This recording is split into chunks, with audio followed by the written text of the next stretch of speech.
Covering the 1962 Sino-Indian War, China's India War by Bertil Lintner is a revisionist text that re-examines the long-standing opinion on this conflict that it was provoked by Indian intrusion into Chinese territory.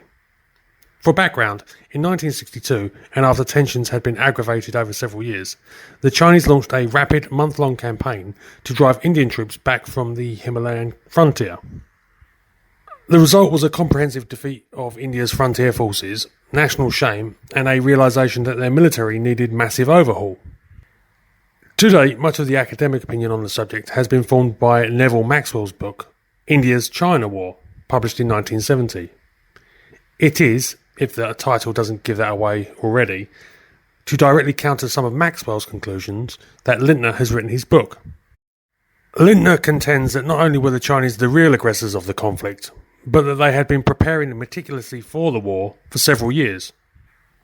He also spells out the reasons for the Chinese withdrawal from much of the territory they captured, often cited as defence for their being the good guys of the war, and attempts to place the war into a much larger geopolitical context, something he states has not been done by previous authors.